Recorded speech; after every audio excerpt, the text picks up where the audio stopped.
name is Dennis Sperling. If you've been involved in an accident, call me and I'll fight for you. I'm not an actor or a celebrity spokesperson. I'm a real trial lawyer, and I'll appear before real judges and real juries on behalf of people with serious injuries. So when I say I'll fight for you, I mean it, and I'll back it up. If you've been hurt in an automobile or 18-wheeler accident, contact me toll-free at 866-529-2444, and I'll fight for your rights. This is a good dude, y'all. Come here, story, man, big time lawyer out here in Texas, man. He not tell a story, and y'all need to do the same. Well, my books, I started writing these books in 2011, and they're called yeah, there we go. Rules to Live By: How to Maintain Peace of Mind and Happiness in a Conflicted World. And you can get them on Amazon, and you can download them directly off Amazon and Kindle. Just look up Dennis Sperling, which is my name, Dennis Sperling, and type in Amazon. They'll come right up. If you want a hard copy, you can email me at sperlingdennis@gmail.com. If you want a copy of the books, and I'm telling you, I give you a lot of different scenarios. There's some child support stuff in here, but it's mostly a lot of different areas which I've had to deal with in my personal life. Those of you guys who have sons who have you just met, or sons who are separated from you, if you one of those young men, and I call myself the lost son, and I actually wrote a lot of music, man. Come to find out, man, I'm related to B.B. King through my grandmother. It was her cousin. That's like my cousin. So he from Mississippi too. Yeah.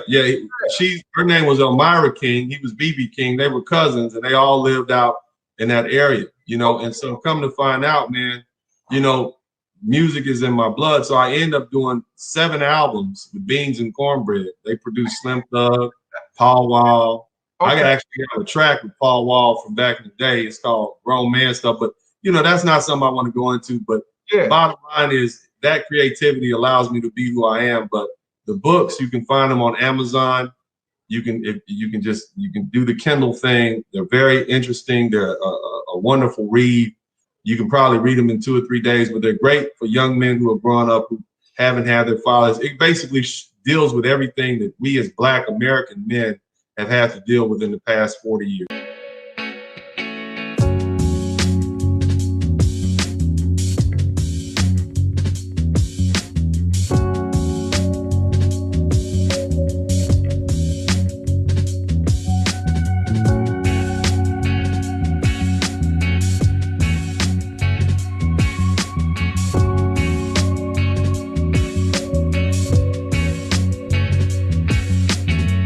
Man, I was like, man, I was checking you out. I'm like, damn, this man a real deal. So yeah, definitely, man. We all got to reach back. You know what I'm saying? And we right now, like with Kev, we got Donovan, we got all these different brothers in a network. You know what I'm saying? Everybody's using their talents to help each other get to the next level. Definitely love to bring you into the fold. Definitely.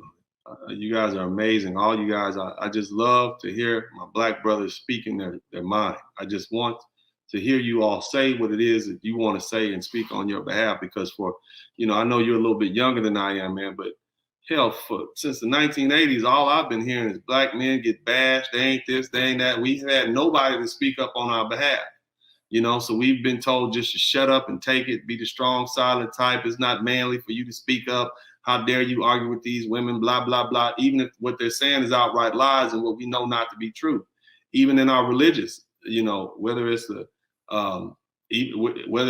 the church or the Black Muslims or any of these type of folks, it's always seemed like they rather bash the men as opposed to hold the ladies accountable. And that's unfortunate, because you've created this one-sided war, and you have one side that has no accountability for what they've done.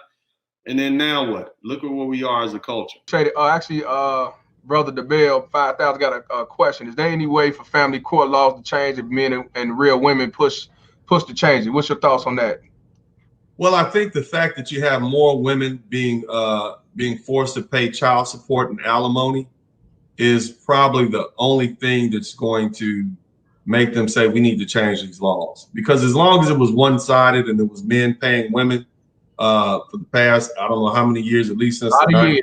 A lot of years. A lot of years. Then there was no incentive for women to even want to change anything because that's their fallback plan. I marry a rich guy, I have some kids, I divorce them, I'm good. But right. But now that women are being forced to have to ante up, I think there is some incentive for it to change. And here's another thing: a lot of those ladies who have sons who they've seen been manhandled by the child support system, they should become advocates for family law reform. I think one thing we should do is we should begin to do away with child support altogether. Like they use Black men as a catalyst to get more funding for themselves to go in a different direction. What are your thoughts on Black Lives Matter as an organization? I am not happy with Black Lives Matter as an organization. In fact, I'm absolutely disgusted by Black Lives Matter as an organization. These vultures, what they do is whenever a Black man is shot by a white cop or a white race soldier or one of these white suburban commandos, they come in to protest, and they only come in to protest if those Black men's lives fit a certain narrative. So Black Lives Matter is a very disingenuous organization. It talks about marching and protesting, but if we look at who they're marching and protesting for, oftentimes it is, again, Black men who are Pookies and Ray Rays who are shot and killed by a white police officer, a race soldier, or one of these white suburban commandos. They go out here, they kick up a fuss with this protesting, and they really are not anything about Black men or Black men's issues, because when I look at Black Lives Matter, they don't talk about Black men's issues.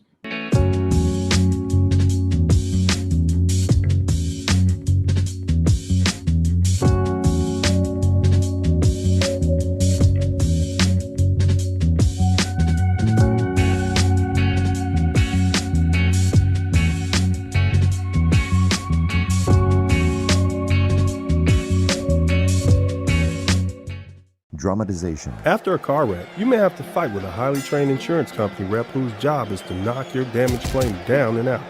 It's a bad idea to enter the ring alone against a trained boxer, and it could be a bad idea to fight against a big insurance company by yourself. When the bell rings, attorney Dennis Sperling will be there to fight for your rights. If you've been seriously injured in a car wreck, call me, attorney Dennis Sperling, at 866-529-2444.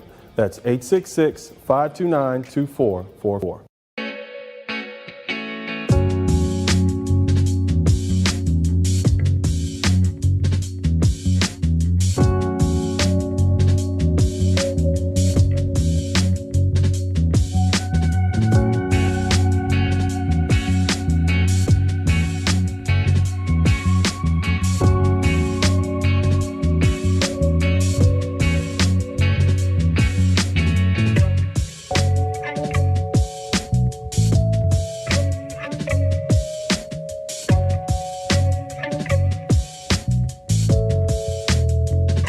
Hey, what's up, everybody? If you appreciate the format and you appreciate what we're doing here, then make sure you contribute to the Cash App, make sure you contribute to the PayPal, make sure you donate to the Super Chat.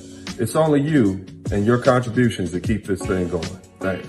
Attorney, reality show creator, and rapper Dennis Sperling. Also joining us is Sperling's good friends, Vondrick Christmas and Dion Dorsett. Welcome to The Fact Uncensored. What's up, Isaac? Now, here's the thing. I've been reading your Facebook posts for years, Okay. and this is what you've been espousing. You're saying, I need to leave this country to find a good woman. Yeah. Okay. See, first of all, No I don't really backtracking like now. the way you No just brought us in here backtracking. like that, man. We don't need the smoke, man. We don't need that type of smoke. Okay. What happened was I got divorced, and I looked around and I said, I want to change, and I never really traveled. I went to school. These guys went to school with me, and they know all we did was study. And so I got married. That didn't work out. I got divorced, and then I said, well, you know what? Let me get a passport and see what that's like. So I started traveling overseas. I went to the Dominican Republic, Jamaica, all over London, Europe, things that I had never done before, and I liked it, and I liked what I saw, and I enjoyed myself. And when I did decide to date, I got treated like a king, so I go where I'm celebrated. And that's basically it. You're not celebrated here in the United States like you want to be. Okay, see, what had happened was I got divorced. You know, but I'm gonna be honest with you guys. My Facebook posts are real, but really they're the feelings that a lot of African American men and men in general feel. They say, look, the juice is not worth the squeeze. I work all my life, I do everything I can to please my wife, and then she divorces me. 70% of marriages are brought to divorce by the women in those relationships. So clearly people aren't happy. Look at the marriage rate. Look at the depression rate that we have. I think people need to get out a little bit more. But more importantly, you know, it's something that I like. These guys, I know that they don't feel the same way I do because my Facebook page has a diverse group of guys with different ideas. And so this is just what works for me, you know? And so what works for you guys? So I would say that and then it depends on what type of And man is you are. anything wrong with that? Nothing. Requiring more? No, it's not. It's nothing wrong with that at all. It's just, you know, those expectations seem for some guys maybe a little bit much. I argue all day, and I don't have time to come home and argue. And so that's what you get with what you perceive to be an American woman. I think that American women, they have so much pressure on them that it's nearly impossible for them to fulfill those traditional roles that women have fulfilled all the way up until the 50s when industrialization and it's impossible for them to do that. So the culture and what we have going on here in the United States makes it impossible to have one of those traditional relationships. Whereas in Colombia or the Dominican Republic or Haiti, the women, they still have that culture that says, hey, I'm cooking and cleaning for my man, but hey, there's some responsibilities on the men too, because those women, they still want men that take care of business, that go to work, that pay bills. So you have a role you have to fill, and she has a role she has to fill. So it's not like I'm just going down there sitting up on the sofa and she's making mango every day, feeding me like I'm a king.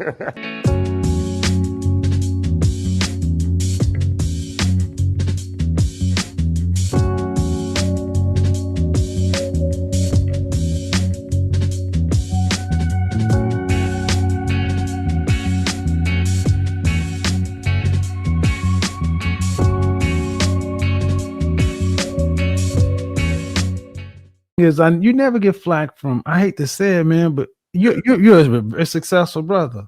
Yeah. And I'm a successful man. I don't get flack from my peers.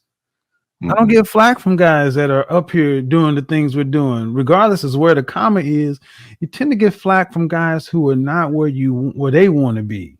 Right. And it's like, look, man, and here's one thing that's unique about the Black community. We got the barbershop experience, and that takes anywhere from the homeless dude to the D-boy to the corporate exec. We all go to the same spot, and that's one thing that's unique about us is the socioeconomic groups we mix, and we all look at each other as men. And I'm like, no, there's white men, non-Black men have long been able to do all these things, but when Black men just do what's normal and natural, we're muted. And that's what brothers are finally starting to push back and fight against, because that's crazy to think that you shouldn't have a younger woman, especially if you can pay the cost to be the boss and provide. That's the ideal situation. It is ideal situation because she never has to go outside and work and get outside of her femininity. It seems to me, for those who say this is bad for the Black community, it would seem to me that the perfect pairing is a mature older man with resources who's proven himself and a younger fertile woman who can come together and reproduce children in a safe family environment. I believe in marriage. I don't like the family laws that are set up they are, but I do believe in marriage. I think men are better in marriage when they have loving women who care for them, who are reciprocate, who are feminine, and who are there to help them be the best men they can be. I believe in marriage. I just don't like the way the system is set up. Now, there are some things you can do to mitigate that: prenuptial agreements, postnuptial agreements, have an understanding, put some money in trust account. So you can eliminate the financial incentive in getting a divorce, and there you are. Now you got a person in front of you. But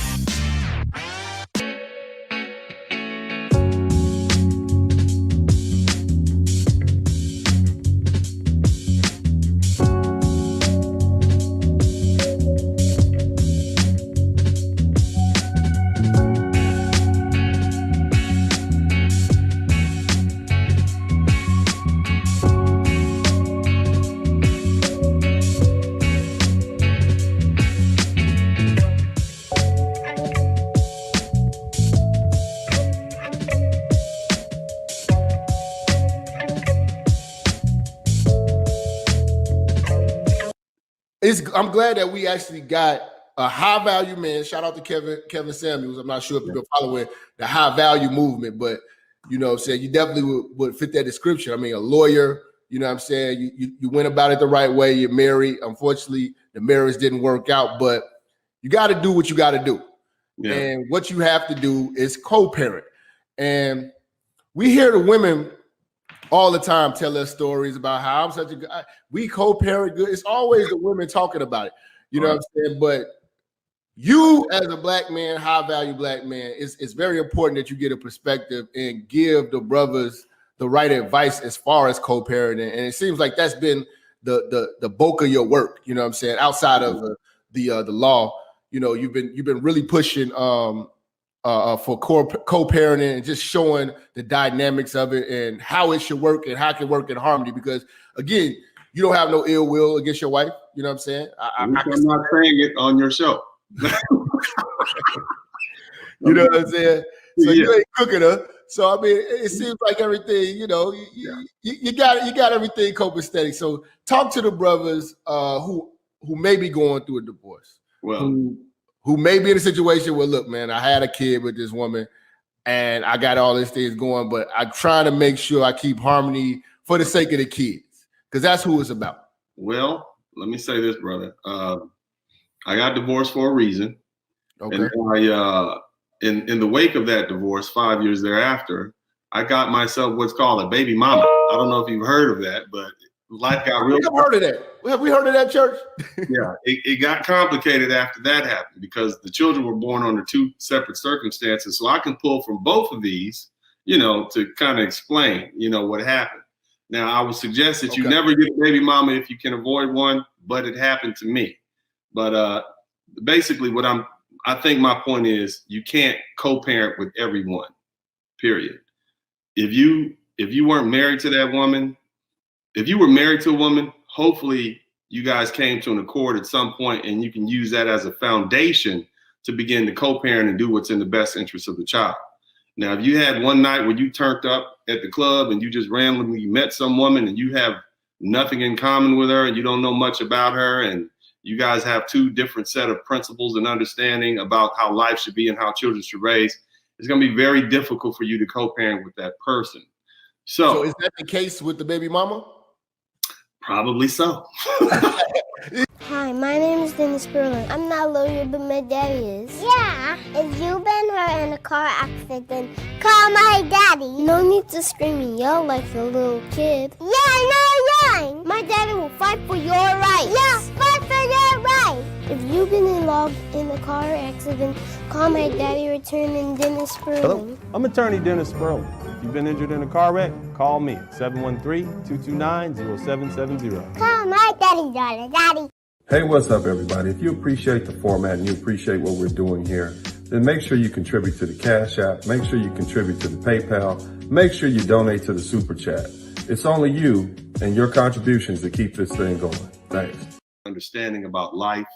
I know what it is to be with a woman and how you have to treat a woman and how you have to pick and select a woman. And you do a great job at explaining to these young men what they don't want and what they should be looking after. I didn't have somebody like you when I was a young man.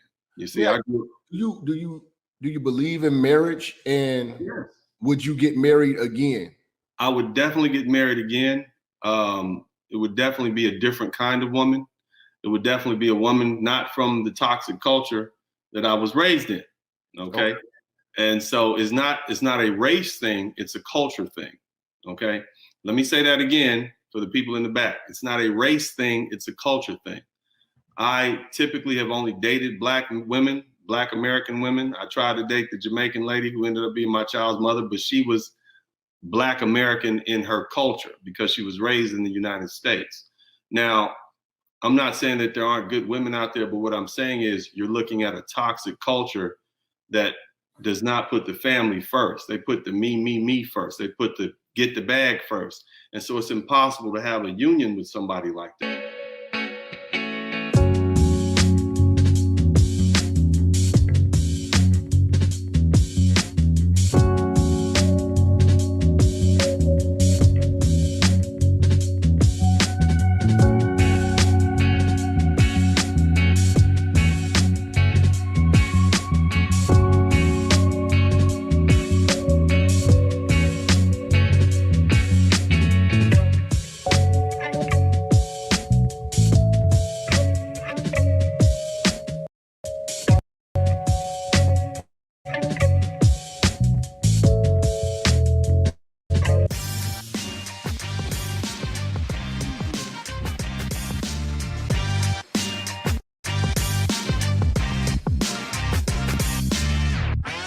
we got a lot of stuff going on politically. And the question that I presented today for the brothers here is, this is my statement. Just because Trump has been voted out doesn't mean that the show is over. 70 million fervent followers voted for him in 2020, despite knowing all of his shortcomings. Trump is a symptom. He is a reflection of how nearly 1/2 of Americans feel. How does this affect Black men? Let's talk about it. And as the opening statement, it was 2021 and beyond. 70 million Trump voters aren't going anywhere. Look, unless you've been living under a rock, you know that 5 people have been shot and killed in Washington, D.C. As of now, related to the protest outside the Capitol building. One of them is this gentleman, Benjamin Phillips. He basically runs a Trump website, pro-Trump website called Trumparoo, where patriots can mobilize against the corrupt, communist, Marxist, scummy Democrats. Here's another one. We just learned avid Trump supporter Kevin Greeson, who regularly posted online about getting his guns and taking the country back, was one of the 4 people who died in the siege. It was 5 people who died in the siege of the Capitol. Post from Greeson wishing bad things to happen to Nancy Pelosi and identifying with the Proud Boys were found as well. So here's what I'm saying, fellas. These guys, these people are not going anywhere. And just explain to them generally.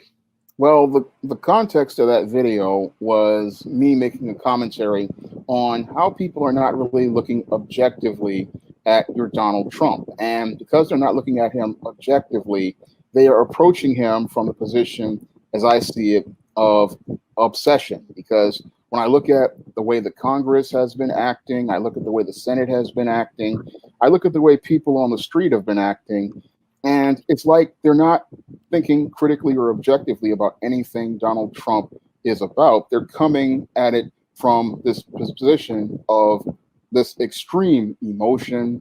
And because they're coming from this extreme emotion, they only think from this perspective of obsessively about Donald Trump. It's all about either you're extremely for Trump or you're extremely against Trump. And these people who are obsessed with Donald Trump, they aren't really thinking about the harm they're doing to the American people. I will scream and I will holler. Then I'll scream and holler some more, saying absolutely nothing. You have a choice in legal representation. And in making that choice, do you want an attorney with a made-for-TV nickname to represent you in your serious car wreck claim? I will growl, kick, and scream. My name is Dennis Sperling. If you've been involved in a motor vehicle accident, contact me toll-free at 866-529-2444. The choice is yours.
Hey, what's up, you guys? This is Dennis Sperling. I hope everybody's having a great day. I want to talk to you all about some very serious incidents that have occurred recently.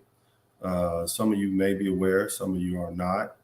But recently in Philadelphia, a woman was she was assaulted on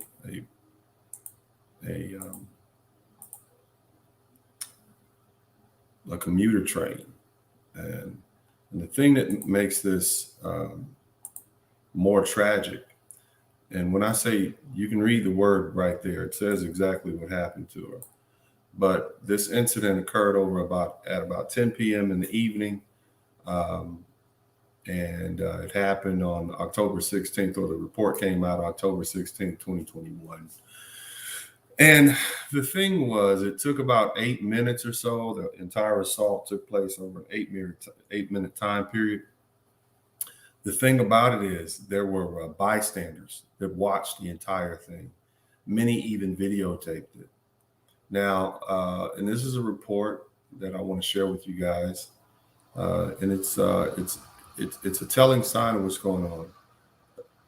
Upper Darby, Pennsylvania, a woman was RAPED'd by a stranger on a commuter train in suburban Philadelphia in the presence of other riders who police officially said should have done something. Or should I say, they expect them to have done something. Superintendent Timothy Bernhardt of Upper Darby Police Department said officers were called to 69th Street Terminal around 10 p.m. Wednesday after the assault on the westbound train of Market Frankford line. On an employee of Southeastern Pennsylvania Transportation Authority who was in the vicinity as the train went past called police to report that something wasn't right. With the woman aboard the train, Bernhardt said, SEPTA police waiting at the next stop found a woman and arrested a man. The woman was taken to the hospital. Bernhardt called the victim an unbelievably strong woman who provided police with a lot of information. She did not know her attacker, he said. She's on the mend, Bernhardt said. Hopefully she will get through this. This entire episode was captured on surveillance video that showed other people on the train at the time. There was a lot of people, in my opinion, that should have intervened. Somebody should have done something, Bernhardt said. It speaks to where we are in society. I mean, who would allow something like that to take place? It's so troubling. Fiston Nigoy, 35, has been charged with RAPE, an aggravated indecent assault, and related counts, according to Delaware County records. Bernhardt said he is known to both SEPTA and Upper Darby police. The court documents don't list a defense attorney, and a listed number for him couldn't be found. SEPTA issued a statement calling it a horrendous criminal act and urging anyone witnessing such a thing to report it to authorities. There were other people on the train who witnessed the horrific act, and it may have been stopped sooner if a rider had called 911. So what you have is a situation where people didn't even bother to call 911. They sat, they watched, many videotaped it, but they didn't do anything about it. So the individual that RAPE'd her was a black person, a black man, Fiston Nigoy. I looked up the name. It's either a Filipino or Nigerian name. So he's a foreigner, a foreign black man, I'm assuming, or he was actually born in the States, so he might be descended from blacks, but he is a black man nonetheless. Now, what happened was the individual, this defendant, the suspect, Fiston, walked up next to this woman, sat down next to her, and began to harass her and fondle her and got more aggressive with her. And he, at that point, just flat out had sex with her right there. He just RAPE'd her right there. And there were people watching and nobody did anything about it, not even bother to call 911. It took a SEPTA employee to call 911. Now, we know basically that this woman who, this was not a white woman who was RAPE'd. It was a black woman who was RAPE'd. At least that's what the initial statements are telling us. And the people who were watching, not all of them were black, not all of them were white. They were all, but my whole point is, and there's only so much I can say on YouTube without getting blocked, and I don't want this channel to be demonetized, but you guys are starting to get the point. All right, now I want to share something else with you guys. This is a statement from Tanaka. She's an Instagram personality. She said, yesterday, I was mugged at the tube station. The aggressor was a white man in his 30s. So on this tape, you're looking at a black woman who was mugged by a white man in his 30s. And I started crying and pleading for help. Despite a full platform downstairs, nobody came to help. In self-defense, I physically started to fight back, despite not knowing how to defend myself. So now you have another situation where another woman is attacked by a man. In one case, you had a white man. Other case, you had a black man, right? Here's the thing. This is not the first time we've heard of this. It's not the last time we've heard of it. And what I want to do is begin to examine what's going on. Why is this happening? You know, those black men, many of you guys say, hey, I've given up on black women. I don't date black women. I get it. I understand your point. I hear you. But if you're a black man, then you're going to have some black mothers and sisters and aunties and grandmothers and nieces. And whether or not your daughter is a child of a biracial relationship or not, your daughter is going to be black like her father. And so she's going to have to inherit this burden. And so I want to talk about this in an intelligent manner to try to figure out what happened and why. These are two incidents that have happened days apart from each other, where black women are being attacked by different men of different races in public with bystanders, and nobody is coming to save them. And I think this is something that we need to deal with. Now, before we get started good, I want to acknowledge Lucifer Ratzinger, one of my contributors. Thank you so much. I appreciate you, buddy. Please continue to contribute to the super chat. Thank you so much. Here's another thing. Make sure, there he is again. Thank you so much, Lucifer Ratzinger.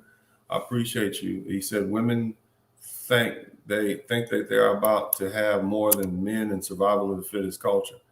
Yeah, and that's what we're going to talk about, Lucifer. And some of you guys kind of probably already know where we're going with this. You can already kind of tell, but I'm going to add a different twist onto it because I have possibly a slightly different perspective than many others. And what I want to do is, and what I'm known for here is my analysis.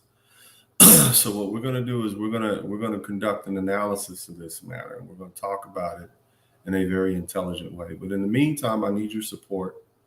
Make sure you contribute to the super chat, the Cash App, and the PayPal. And if you can hear me, hit the number 1 button. And before we go any further, make sure you join the channel. Okay? Make sure you subscribe to the channel. I do not want to have to turn on the subscriber-only content, subscriber-only comment button where only subscribers can comment. So go ahead and hit the number 1 button and subscribe to the channel. If you've already subscribed, go ahead and hit the subscribe button again, because many of my subscribers are being unsubscribed for some reason or another. But this channel is primarily for black men to speak openly to other black men about issues that affect black men. Everybody is welcome. I expect our guests to be respectful.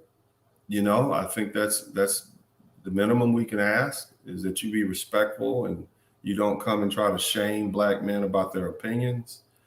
We have black men from all over the world, whether it be from the UK, Africa, the motherland, West Coast, South America. We got black men from everywhere. But this channel is based on the perspective of black American men, which 99% of what we do affects, in our perspective, is pretty much the same across the board. There's only a small percentage where black men around the world differ, but we can see past that. Okay. So you guys just make sure you understand that this page is for black men to talk. If you don't like our perspective, that's fine, but we wouldn't, it wouldn't be so foreign and strange to you if there were other outlets that we could use where black men could speak. All right. So we have to use what's available to us to talk about these issues. And this is what is available to us. Okay. You are not going to like everything that I say. You're not going to like the perspective of black men. It's foreign to you. As I said, for those reasons earlier, you've never heard it. But it's important that we be able to speak. It's important that we be able to talk to each other. It's important that we be able to exchange ideas and share, because we have a lot more in common and we are on the page. We are on the same page largely. So without further ado, guys, hit the #1 button, subscribe to the channel. Go ahead and do that right now. Just go ahead and hit the subscription button right now. We got nearly 200 people in the chat room and we only have about 100 thumbs up button. So go ahead and hit the thumbs up button. I don't want to have to run another commercial. I will run another commercial. I will play some annoying music. I'll do all kinds of stuff. Go ahead and take the time to hit that thumbs up button. Go ahead and do it right now. I will patiently wait for you all to go ahead and hit the thumbs up button before I get started, because we are not going to move forward in this channel with such slow growth. Okay, I want you guys to go ahead, hit that thumbs up button right now. Go ahead and do it. I want to see that thumbs up button hit. You guys know what you got to do. Yeah, you got to help this channel grow. You got to force this channel to grow. And the only way it's going to grow is if you guys go ahead and hit that thumbs up button. Do it for the algorithm. Whether you like it or not, it doesn't matter. You know, if you're watching right now, then what you're going to have to do is you're part and parcel of what we do here. So hit the thumbs up button. Let's see where we are now. We got 125. Come on, keep pushing that button. All right, don't quit. Don't quit it. Hit it. Let's see you guys do that. 125. Come on, keep hitting that button. 127. Keep doing it. Hit the thumbs up button. Hit the 1 button. Let's go. All right, so we're on our way up. Here's the thing. There are 2 incidents, and again, I talked about this. These 2 incidents where black women have been attacked, and are word or physically assaulted, and onlookers have done nothing to come to their aid. Now, as I said before, as a black man with mothers, sisters, daughters, nieces, wives, girlfriends, etc., I think we should examine the phenomenon thoroughly. So let's start. For the past 60 years, our lovely ladies have proclaimed their strength and their independence. Moreover, they've said that they are strong, independent, and more importantly, they don't need a man. Here's the thing. Strength invites challenge. Challenge brings about conflict, and conflict gives rise to destruction. So what does that mean? Well, here's what that means. We create our own demons, and what you see, or should I say, what you are seeing are black women being consumed by their own demons. These recent events are simply harbingers to come. So what do I mean? What do I mean when I say they made their own demons? Well, as I said, strength, when you proclaim you're strong, you invite challenge. And challenge brings about conflict. And conflict, what? Gives rise to destruction. So what you see is black women being destroyed by their own demons, their own words that they begat, the demons they begat from their words. Let's analyze that. People typically don't come to the rescue of the strong, right? Nobody's coming to save a lion. A lion is on its own. So the thing is, because our lovely ladies have sold the world on the notion that they are strong, then they now can't expect an average person to perceive them as weak and in need. The effect of which is that they are treated as though they are responsible for saving their own lives. This effect plays out when black women go missing as opposed to white women. What do we see happen? See, they come looking for white women because white women are deemed to be feminine and in need and not strong. Black women, no, not so much. The white women, And here's the thing, the white women have retained their reputation of femininity despite being the authors of feminism. And so they can expect to receive help in their time of distress. Black women, on the other hand, are now treated as though they are strong and thus expected to fend for themselves. So no aid should be expected to be given to them, and they're being treated just like any other man would. In addition to the strength proclamation, they've insisted that they're independent and they don't need a man. You don't believe me? What other group of women on this planet are known for being strong, independent, and don't need a man? It's only our lovely ladies in the United States. The men who they're referring to, the men that they say they don't need, in the I don't need a man, are black men. Now, you couple that with the fact that black men and women have been embroiled in a civil war of the sexes for approximately 40 years, and what do you get? You got the last two generations of both men and women taught that they don't need each other and that they're adversaries. This means that black men do not feel obligated to protect black women. Moreover, there's a growing constituency, right, that black women are in fact prey. So this is what black women are dealing with, and this is where we are. This is an interesting phenomenon. If you guys appreciate what I'm doing, hit the #1 button. Now, let's go ahead to the analysis. Before we go any further, I want to preview you guys to a story, right? It's called The Murder of Kitty Genovese. So what happened in this story? Anybody ever heard of this story before? The murder of Kitty Genovese? No? Well, in the early hours of March 13th, 1964, Kitty Genovese, a 28-year-old bartender, was stabbed outside of her apartment building where she lived in Key Gardens neighborhood in Queens, in New York City, New York, the United States, right? 2 weeks after the murder, the New York Times published an article claiming that 38 witnesses saw or heard the attack and that none of them called the police or came to her aid.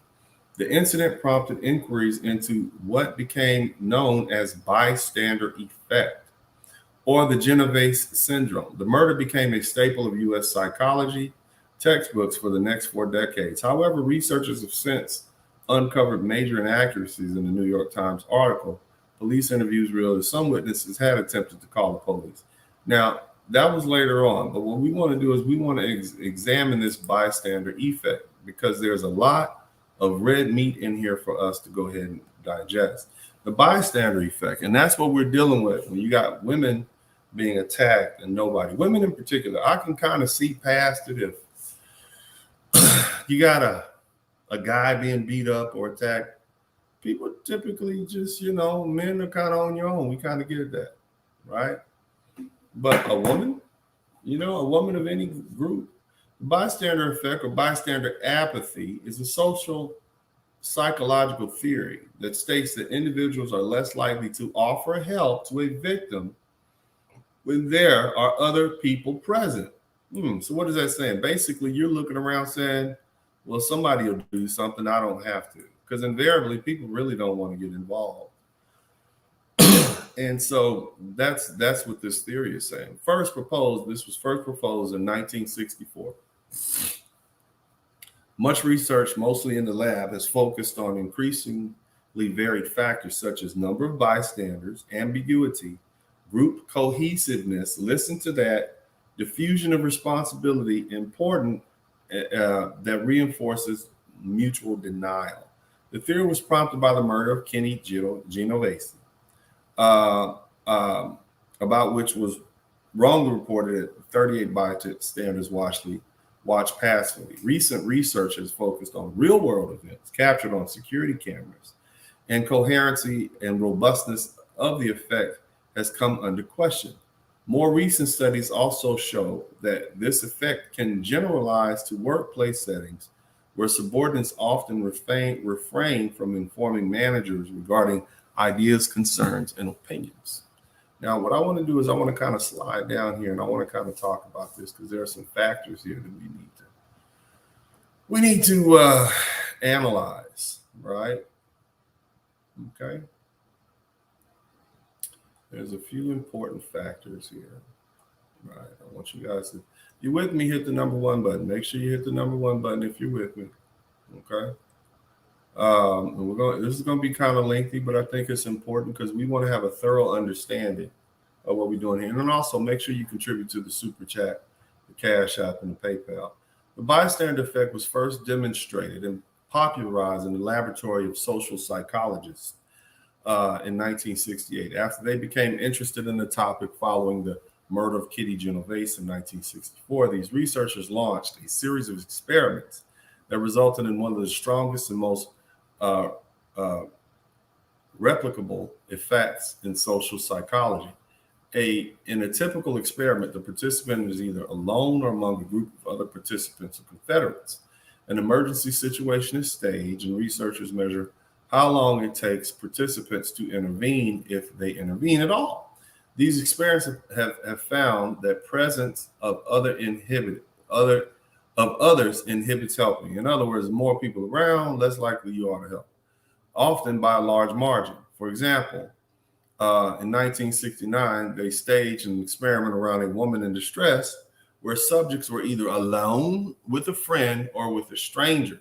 70% of the people alone called out or went to help the woman after they believed she had fallen and was hurt. But when paired with a stranger, only 40% offered help. Okay. Then there was another situation where they examined 200 sets of real-life surveillance video recording from United Kingdom, Netherlands, to South Africa to answer the most pressing questions of actual public victims, whether help would be forthcoming at all. They found that intervention was the norm. In other words, it's normal for people to want to involve. In over 90% of the conflicts, one or more bystanders intervene and provide help. So in 90% of the time, somebody's coming to help you. So when nobody comes to help you, like in the case that we're talking about where the woman was R-worded on the train in Philadelphia, and the other woman who was attacked by the white guy, that's not the norm. So the question we have to ask ourselves is what's going on? And here's the thing. Increased bystander presence can increase the likelihood that someone would intervene. In other words, the more people around, the more people should help, or more likely somebody is to help. Even that chance of individual bystander responding is reduced. Here's the thing. Let's talk about it. Variables affecting bystanders. What is it that affect them? And this is where the analysis comes in, family. 3 experiments to test bystanders' behavior in non-emergency situations. These scientists, their results indicated that the way in which the subjects were asked for help mattered. In one condition, subjects asked a bystander for his or her name. Okay. All right. More people provided an answer when the students gave their name first. In another condition, the students asked bystanders for a dime. When a student gave an explanation, such as saying that their wallet had been stolen, the percentage of people giving assistance was higher, 72%. And when the student just asked for a dime, 34%. Additionally, research by Mr. Mark, using data collected by EMS officials when responding to an emergency, indicated that the response of bystanders was correlated with the health severity of the situation. In other words, they need a lot of help. People be helpful to help, right? So you would think if you see a woman being assaulted by a man or a woman being raped by a man, that's a severe help. But so why didn't it happen? According to Latane and Darby, there are 5 characteristics of an emergency that affect bystanders. Emergencies involve threat or harm or actual harm. Emergencies are unusual and rare. The type of action required in an emergency differs from situation to situation. Emergencies cannot be predicted or expected. Emergencies require immediate action. They're just giving you kind of, how they define emergencies. My man MS Delta, thank you so much for the super chat. He says, because of cancel culture and misandry, the bystander effect is increasing. No good deed goes unpunished is the means. That's another one, and that's something we probably need to address too. I want to get back to this. Oh my God, it looks like I lost my page here. We'll get it back up though. We'll get her going. Mm-hmm. Hold on 1 minute. Let's get back down where we were.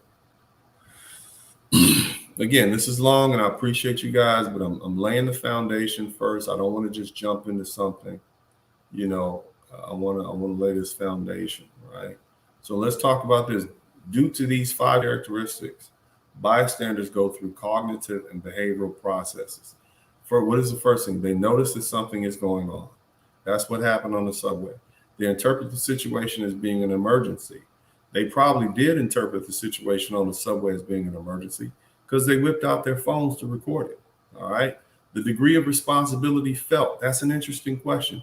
Here you got this black man, this foreign black man, apparently, which I don't know if they knew or not, but what they saw was a black man. The question is, did those bystanders feel responsible? Did those men feel responsible for stopping that other black man from RAPEing this black man who was RAPing this black woman, right? Did they feel responsible for that? And apparently not enough. And I think that has a lot to do with the civil war of the sexes and the fact that our lovely ladies have proclaimed to the world how strong they are for the past 60 years. And therefore they should be able to take care of themselves. What is the form of assistance? You would literally have to go over there and fight that man to get him off. And some people just don't want to get involved. Who wants to go to jail, right? We kind of talked about it earlier in this cancel culture. Yeah, you go in there and defend somebody, and next thing you know, this guy is kicking the bucket, and you end up arrested, right? Especially as a black man when the police show up. Implement the action of choice, and the action of choice was nothing in this regard. So here's the thing. Notice, to test the concept of noticing, Lane Darley staged an emergency using a Columbia University student. The students were placed in a room, either alone with 2 strangers, with 3 strangers, to complete a questionnaire while they waited for an experimenter to return. While they were completing the questionnaire, smoke was pumped into the room through a wall vent to stimulate an emergency. When students were working alone, they noticed the smoke almost immediately, within 5 seconds. However, students that were working in groups took longer, up to 20 seconds, to notice the smoke. In other words, what that's saying is, when there are more people around, you're less alert. That's basically what this is saying. Because the more eyes, you figure, first of all, there's more safety in the group. And then on top of that, you're less likely to notice. So only things that are, in other words, you're more alert when you're by yourself. That's basically what that's saying. So we don't have to kind of dig too deep into that. Degree of responsibility. This is important. Darley and Latane determined that the degree of responsibility a bystander feels is dependent on 3 things: whether or not they feel the person is deserving of help. Now, if you see a black man RAPing a black woman, and your question is that person deserving of help? What is and basically they're making judgment values on this person based on what they see. They can see she's a woman. They can see she's black.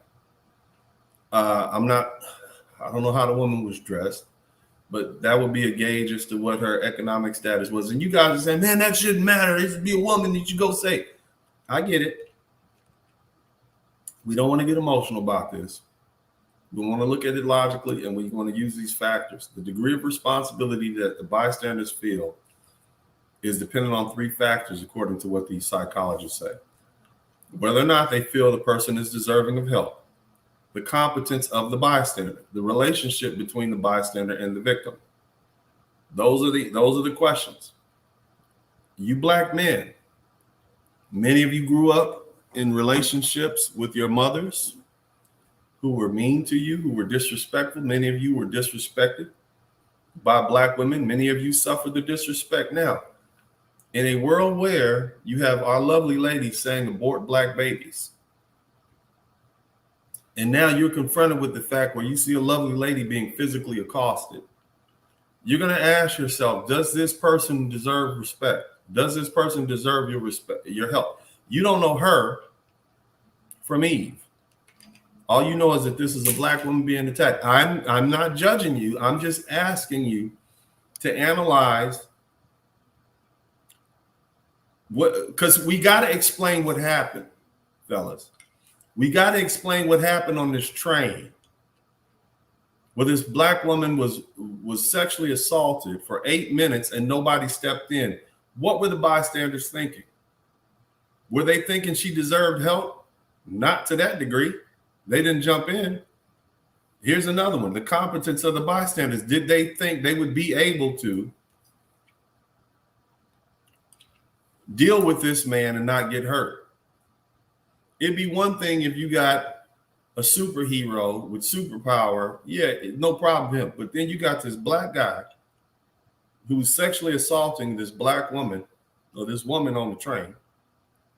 And none of them felt that they were competent to deal with it. Here's another thing. The relationship between the bystander and the victim. This is important. Now, 40, 50, 60 years ago, we saw each other as brothers and sisters. So our relationship would be one as kin, even if fictitious.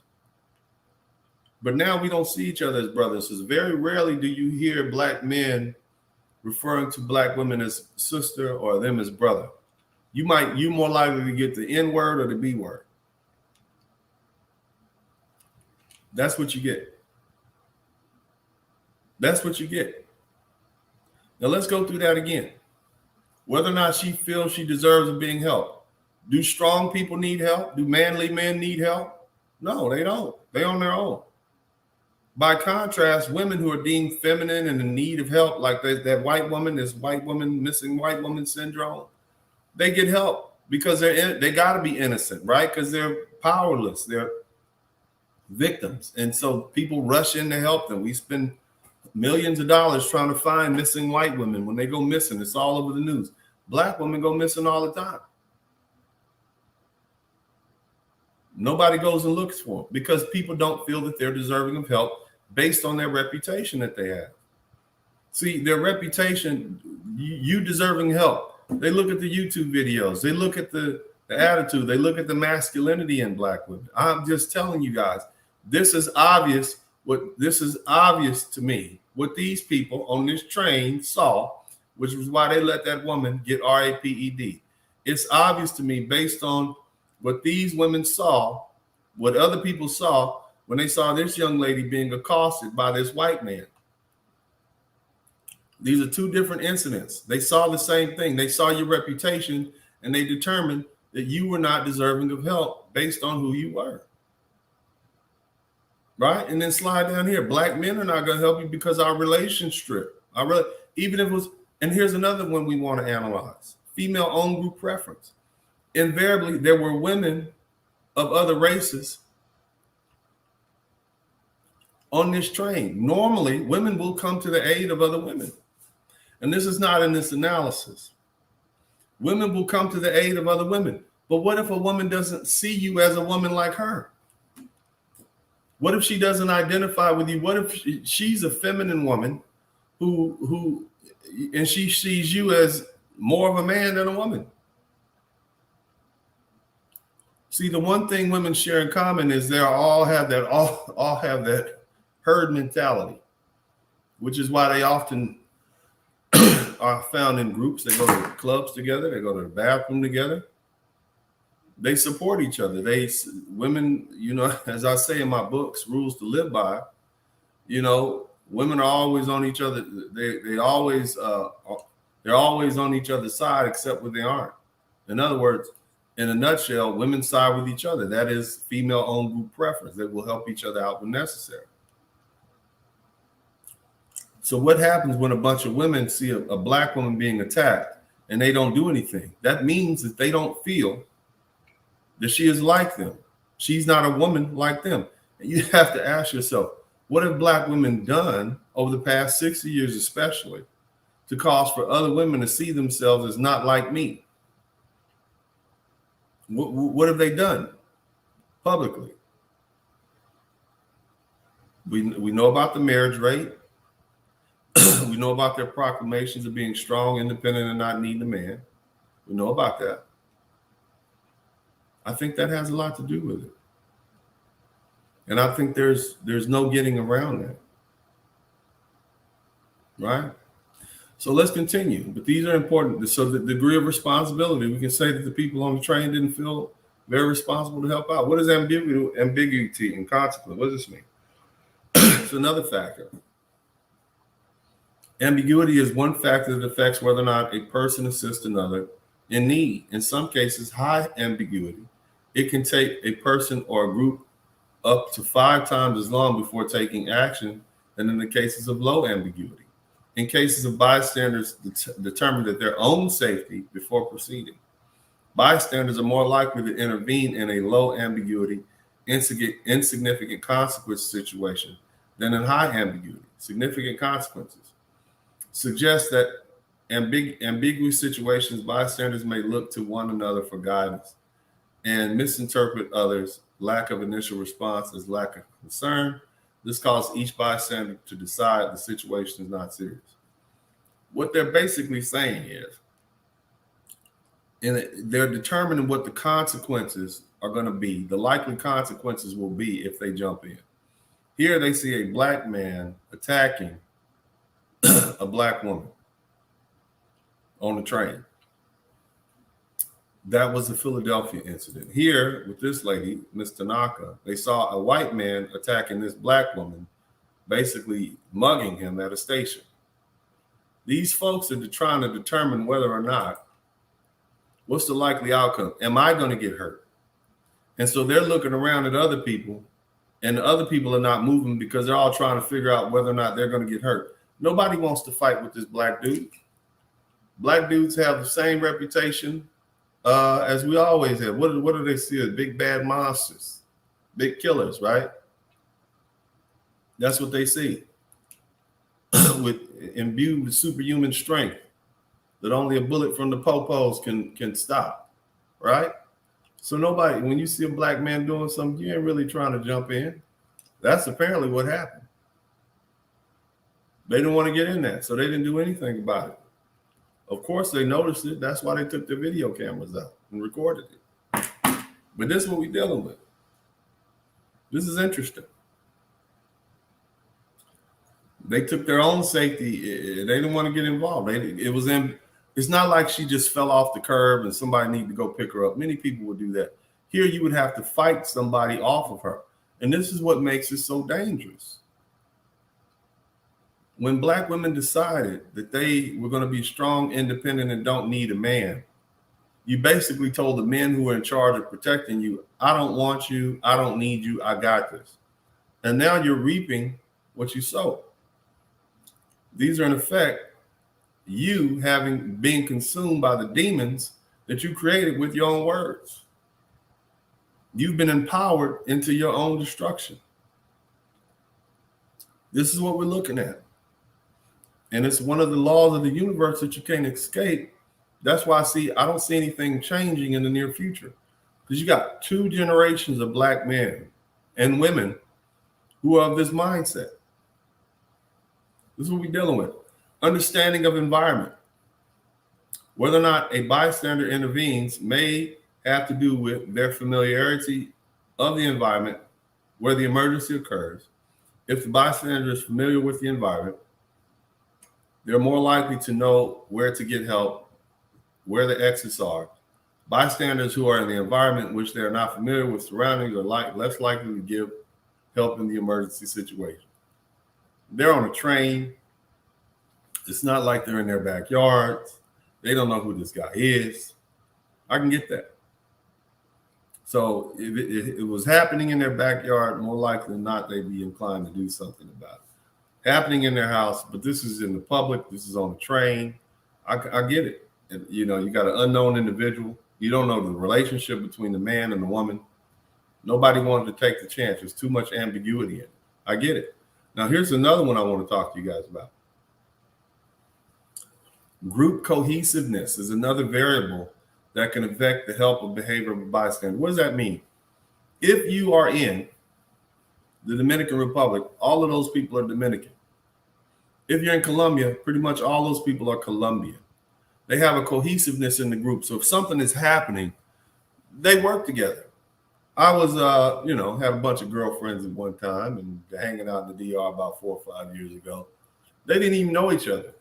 But it was amazing to me how they could all come together and cook dinner and cook, clean, and do everything they had to do whether it was my maid or the ladies I was dealing with or dating at the time, they would all come together. They had a cohesiveness. They had a social structure. They had an understanding.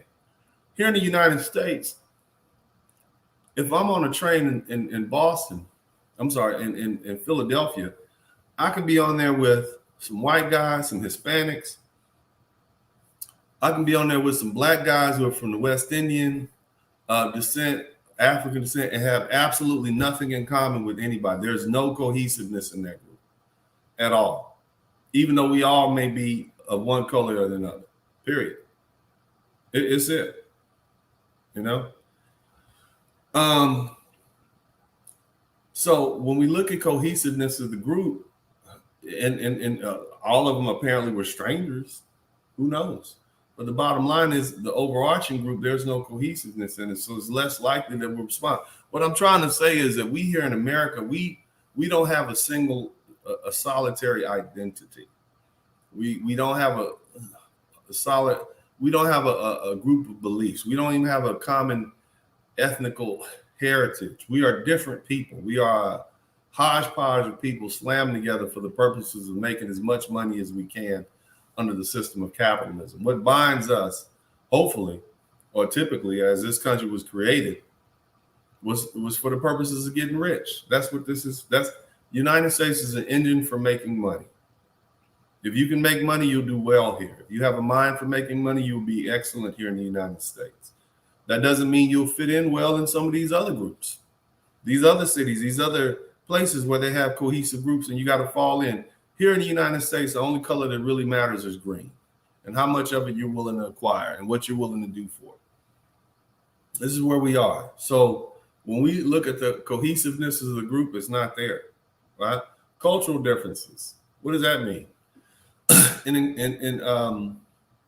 In discussing the case of Wang Hu and later incident in China in which CCTV footage from Shanghai subway showed passengers fleeing from a foreigner who fainted, UCLA anthropologist Yang Yong said that the reactions can be explained not only by previous reports of scamming from other people for helping, but also by historical cultural differences in Chinese agrarian society, in which there was a stark contrast between how individuals associated with in-group and out-group members, saying how to treat strangers nicely is one of the biggest challenges in contemporary Chinese society.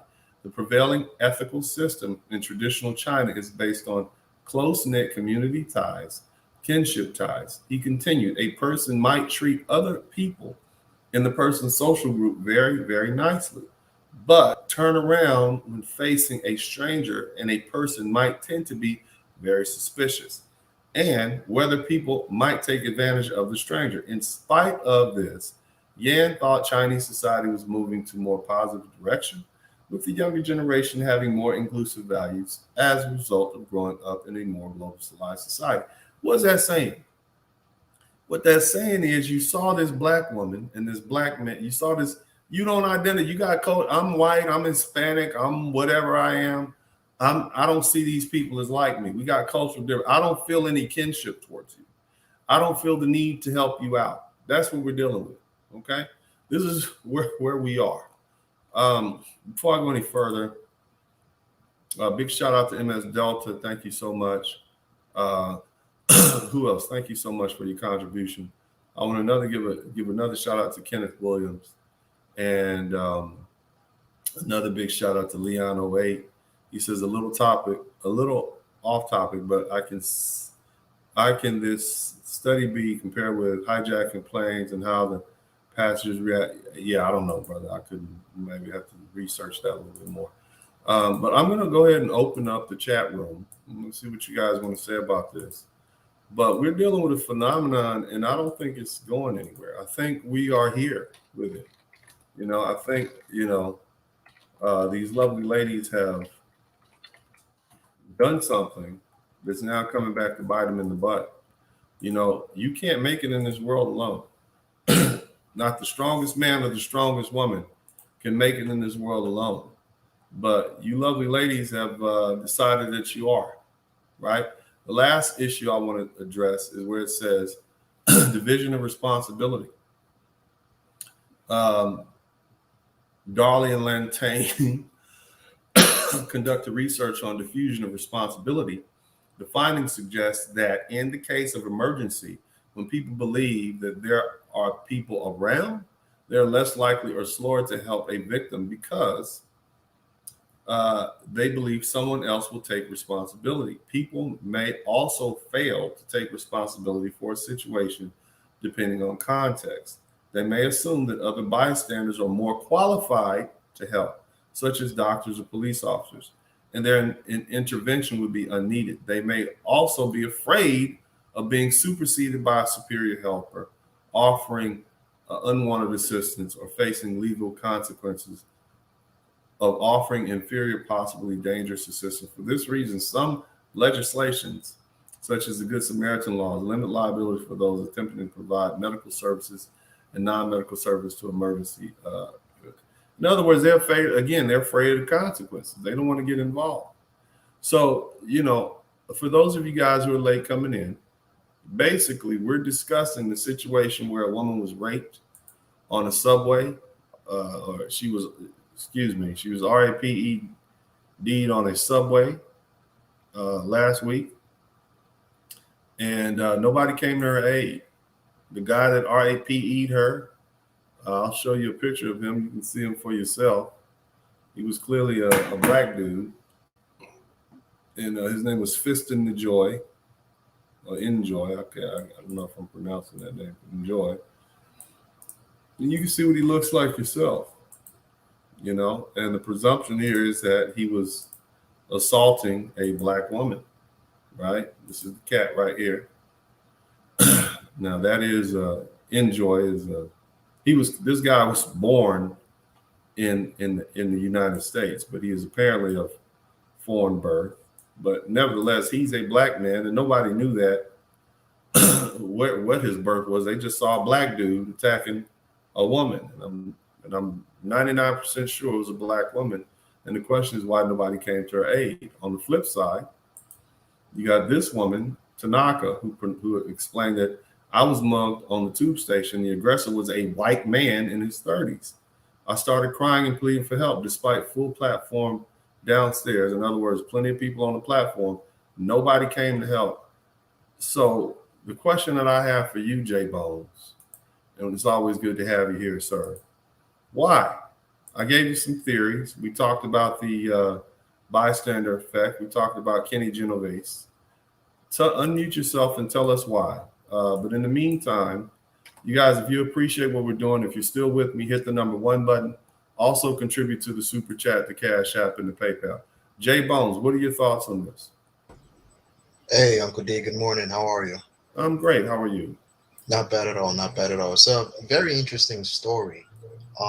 There's plenty different ways that we can break it down, but I do believe that, with the increasing amount of, atmosphere that is actually being pushed and kind of hampering us as men, men are more likely not to perform or jumping to defend like we used to back in the day. Mm-hmm. I believe that's a very, very big factor. There's if you work in a medical field and you take classes on CPR, they have this term where it's like when someone is maybe they're hypothetically having a heart attack and there's a bunch of people standing around, and automatically someone is supposed to call 911, but everybody is like a crowd of people, like 20, 30 people standing around just looking at the situation, and everybody thinks that someone called 911, but probably 5-10 minutes later everybody noticed that nobody called 911 because everybody thought the idea was maybe you called them, maybe he called them, maybe Dennis called them, maybe Charlie called them, but then nobody actually called 911. So it's a different way to twist this. There's a whole bunch of different scenarios, but as far as our lovely ladies, you're kind of starting to see it, Uncle D. It's happening. Brothers are not, like you said before, the term sister, I haven't heard that in a very long time. Yeah. I hear it from a lot of the guys, the panderers online. My sister, I hear that from them. Yeah, and the older generations. Go ahead. Yeah, I see some of the older, probably like more of our grandfathers, they still use that term. But yeah, brothers are not more likely to be, wearing the cape, as they would say back in the day. They're not playing the chivalry game anymore. The brothers are not really playing that. But see, the thing is, we want to analyze this, and we want to do it from. I get your conclusive statements, but the thing is, I want to analyze it. I want to know why. I want to know why.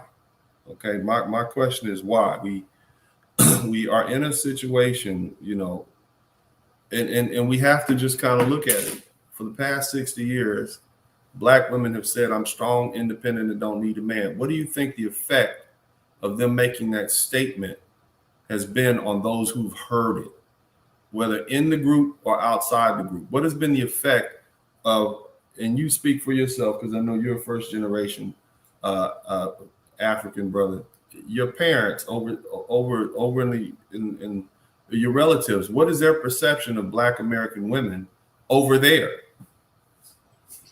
Honestly, Uncle D, it's not to tell you the truth, to stretch it, it's not really a Black African thing. It's not an African American thing. Mm-hmm. Right now, as we see it in South Africa, it's happening right there. Okay, I get that. But see, that is post 60 years ago here in the United States. True. See, that's something that they picked up probably from our lovely ladies. Exactly, 100%. But in order to be able to tell the future, because we can tell them what's happening, we can say, hey, you know what? Here's where we started in the 1960s, and here's where we are in 2021.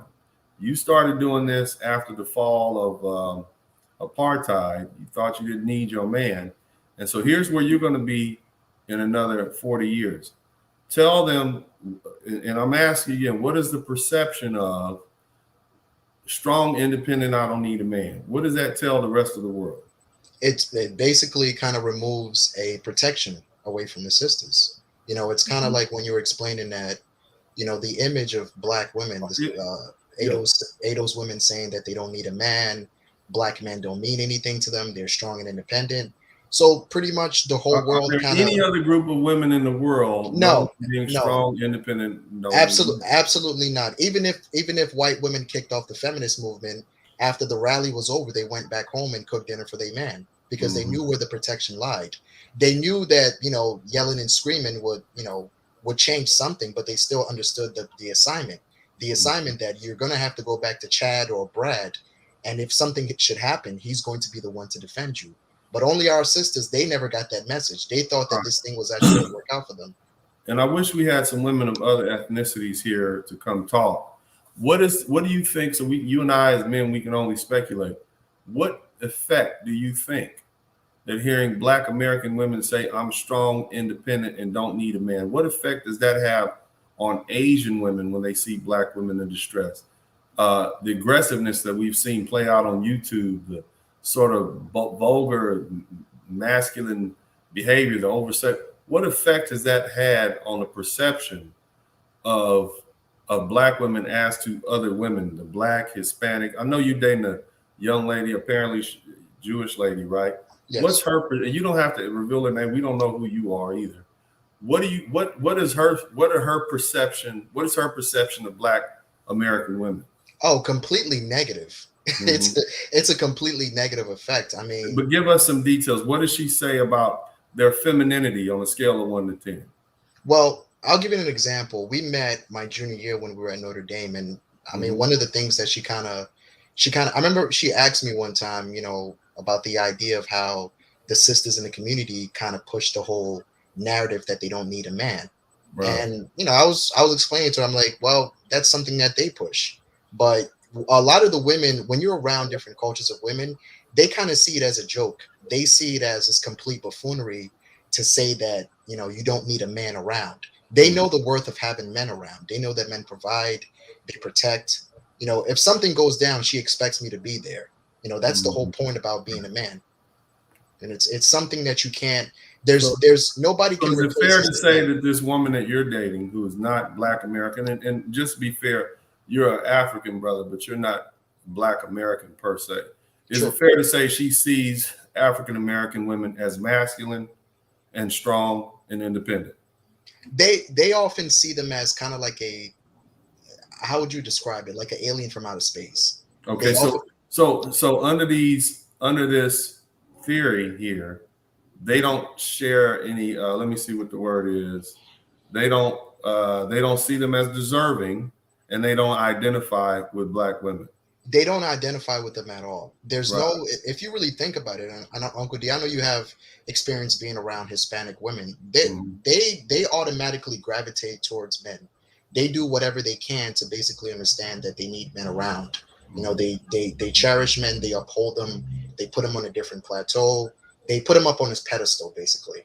So the idea for it is that, I'm sorry, go ahead, Uncle D. No, you go ahead. You go ahead. Yeah. So the idea for it is that if you date, I mean, having conversations with my girl, she's a completely different. I mean, her mom is Palestinian, her dad is Israeli, and that combination itself, they understand. I mean, I often have conversations with her father, and he constantly reminds me that when she's, you know, when he's not around, I'm the one who's basically in charge.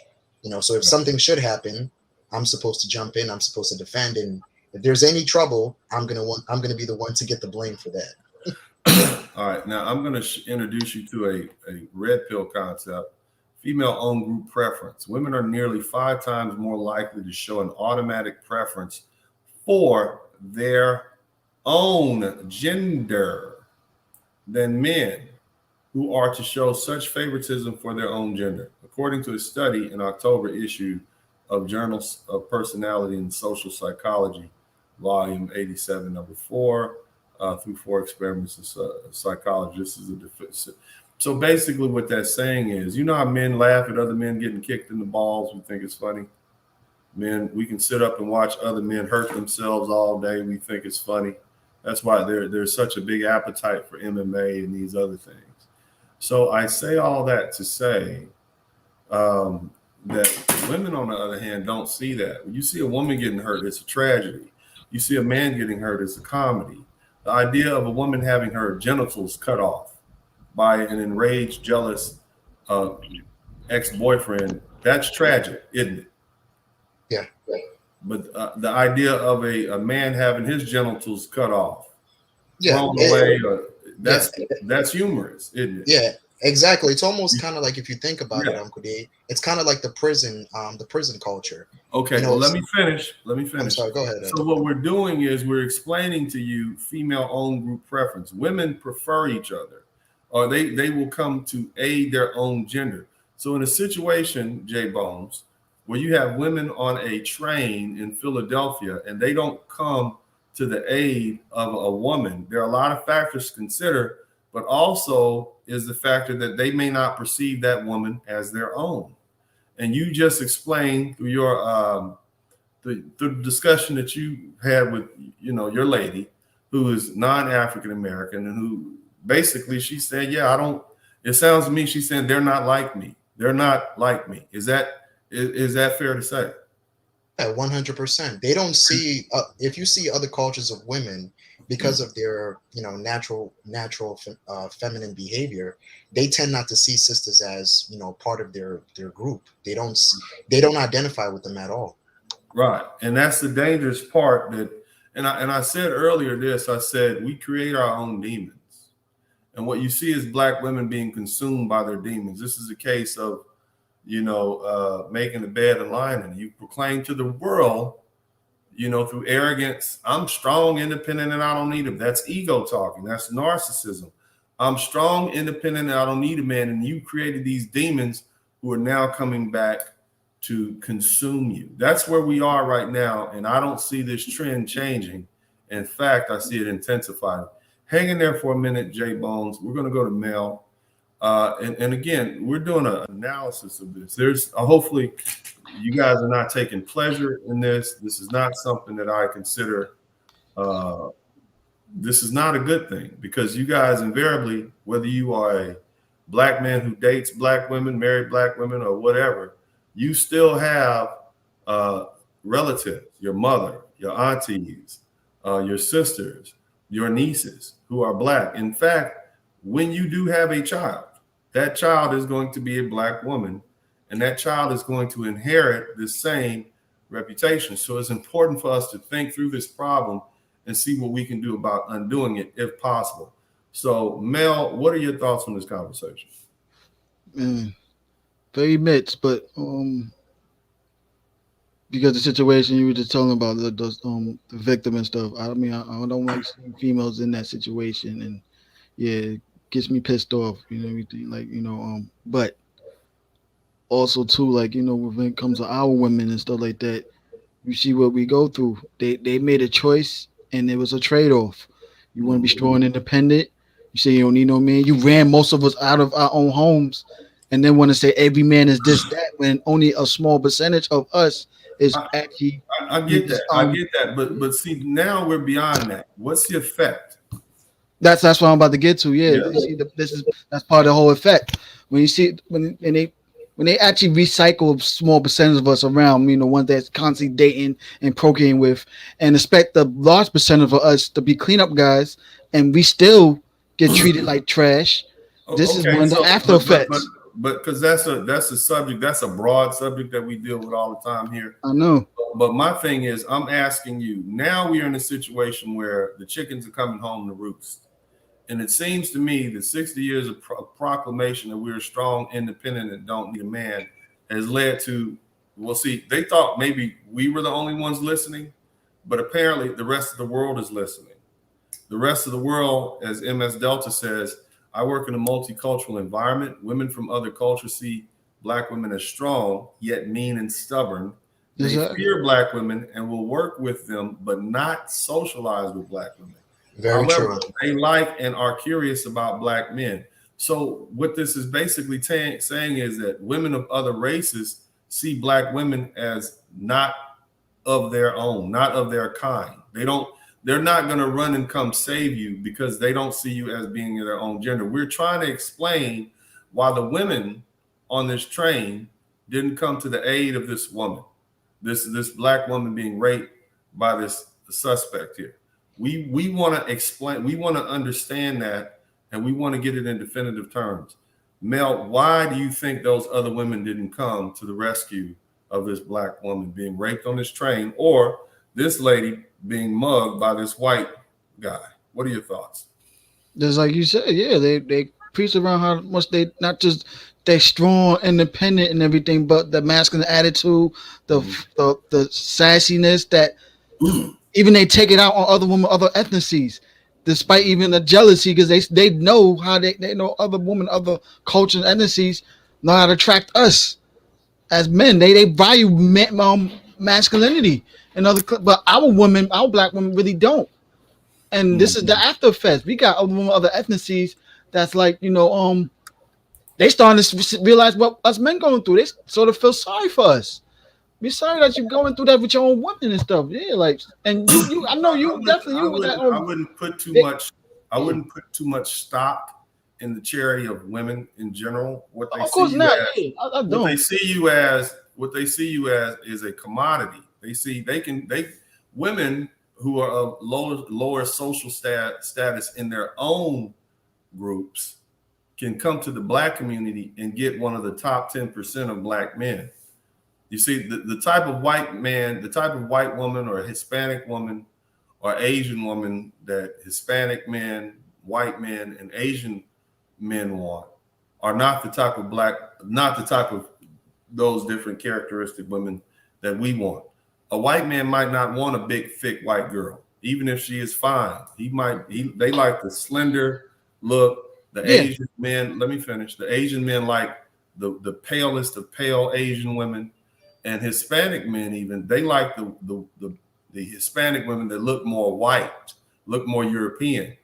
Those women are basically lower status than the women in their own ethnic group, so they can come to our group and get. So it's not that they love us anymore. It's that they can get a higher quality man. They can have money. They can have social status, everything they want. A provider. What would you rather have? A multimillionaire Black man, or a white guy who only makes $40,000 a year? As a woman, make the choice. Don't trust me. That I don't. I do my very best to keep it 100 about female nature on this page, but that's just my thoughts on it. But go ahead, Mel. Finish. We're gonna go to yoga. Yeah, like I said, yeah, they with the attitudes that Black women have presented themselves out there, and then realize they kind of been bamboozled a lot also too. That why stick our necks out for them like that, you know. It's a very interesting thing. I don't take any and yoga, it's good to have you back here. I don't take any pleasure in watching women suffer, because it could be your mother the next time. It could be your sister. It could be your niece. It could be anybody. It could be your daughter. I don't take any pleasure in this, but what we're going to have to do is we're going to judge as black men, as thinking black men, we're going to have to try to figure out how to undo this mess over the next 60 years. You see what I mean? Yoga, what are your thoughts on this conversation? And my man Tim Howard says society starts seeing black women as men and giving them the men treatment. Yeah, when you say you strong, independent, and don't need a man, that means you are the man. But anyway, go ahead, Yoga. What is your thoughts? Thank you, Attorney Dennis Sperling. I think I just want to look at it from the view of why the other woman on that train didn't help the sister. Right. But they pulled out their cell phones and recorded. So I want to take a deep look at that, because that's deep rooted.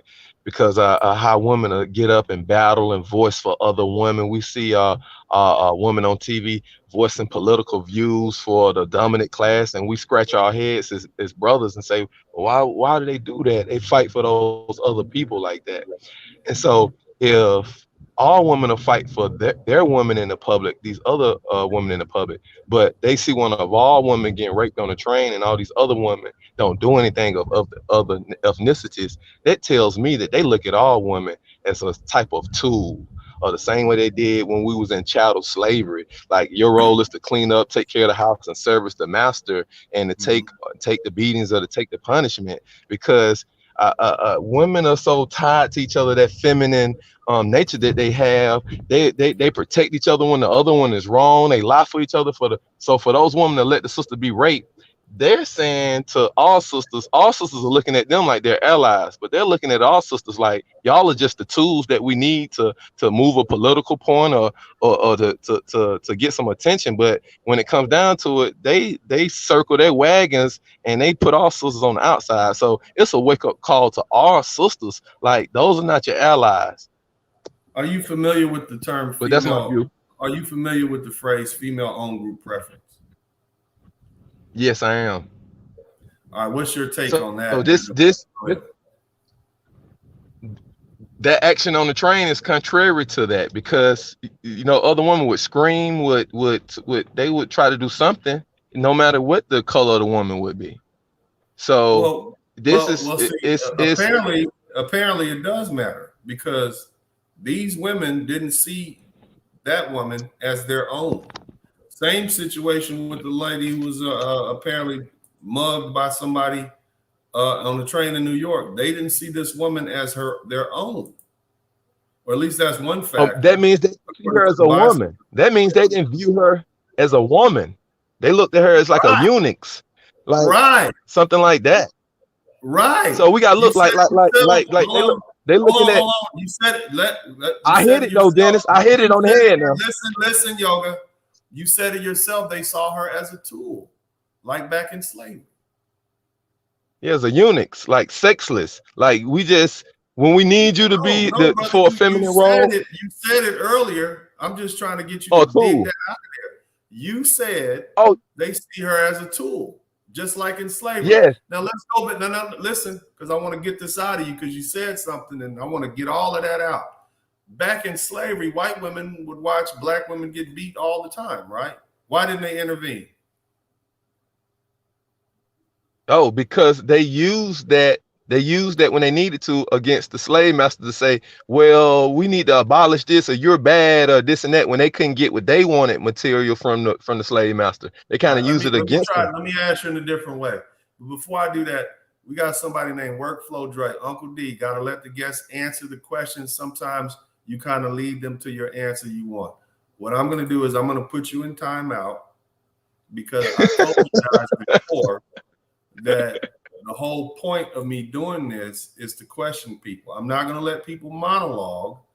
I'm going to make sure they get to the right conclusion that the experts got to. See, if you read the paper, if you read the work, then you would be able to come to the right conclusions. I'm just teaching these brothers how to get to a logical conclusion. What I teach people on this page is how to think and how to process information and how to take the macro and bring it down to the micro. If you want to give me suggestions, then you're welcome to come into the page and have a conversation, but you're not going to be able to do it from the comment section. So you're going to be in timeout. Anybody who wants to suggest to me to stop cutting people off, I'm not going to do that. All right. All you're doing is, that's annoying to me. Get your own show. Just like if you're on a night show, if you got a night show host, they're going to cut the conversation to keep it going. Don't make me have to do anything. The next thing, I'm going to block you. All right. I don't need your advice on how to conduct a conversation with people. Okay. Period. But anyway, what I was saying, yoga, they did not remember during slavery, Black women, Black men were not seen as human beings. They were seen as how? What were they seen as? Like you said, like I pointed out, tools. They were seen as beasts of burden. They were dehumanized. They were told that they came from a land of monkeys where people were in trees and stuff like that. They were dehumanized. They didn't see them as their own. That's why they were able to look the other way. You understand what I'm saying? In other words, they grafted their humanity away from them. What has happened now is, because of our sisters and their own proclamations of being strong, independent, don't need a man, the violent behavior that we've seen them all, especially for the last 10, 15 years doing YouTube, all of this, we've seen it. And other women are saying, I don't identify with you. You don't fall within female-owned group preference. This is what we're dealing with. It's a toxic culture that I always talk about that is leading to this. We have a group of women who've created these demons who are now coming back to consume them, if you want to look at it kind of quasi-biblical. You understand what I'm saying? Yoga, you said it yourself. All I'm doing is dragging that out of you so that everybody can hear. You brought up slavery for a reason. I think that's an important statement. But go ahead. What else would you like to add to that? Or do you see the point that I'm trying to make? No. I'm glad you stopped me on the point when I said that, they look at them as tools. It's okay to stop somebody when they hitting, home on the point, so you can go on move on that. So I was just saying that for the brothers in the chat. I don't look at it as disrespect from Attorney Dennis when he say, hold on, I want to stop right there on what you said, because that meant I hit some stuff naturally that he already had in his notes, or whatnot. Exactly. You feel me? And see, that means we thinking the same way. A tool is also a beast of burden. A tool is also a slave. You see what I'm saying? They see you as different. Exactly. We fought a lot to get our humanity, okay, in this country. We fought a great deal to be recognized as human beings. And then what happened at some point, after we got our civil rights and all this, and we fought all these wars and showed all this different stuff, at some point we've divulged back into being less than human because of our own doing. This is the toxic culture that we're dealing with right now. That basically allows our women to just twerk on tables like they're wild, horny dogs, and our brothers and sisters to shoot each other in the street. This is what the rest of the world, and then you got the civil war that goes on between Black men and Black women. This is the effect of it, right? This is but yoga. Go ahead, and then we're gonna go to the truth as I know it. But go ahead. Well, this tells me from looking at it and looking back in history, we need to address any little small behavior that's uncivilized behavior, even though it's at the small stages, because this is what it looks like when it gets to the big stages, where a woman can get raped and the other woman look and say, well, oh no, she's a eunuch, that's a tool. And our woman have a simp chip in their mind where they think that they're not a tool out here. Oh, I got a good job, I can go to college. Oh, the oppressor is allowing me into this society. No, only he only allows them to plug in if they're going to be the underclass and looked at it dehuman. So that's what's up. Honestly, bro, I think it's more arrogance. I think it's arrogance, narcissism, and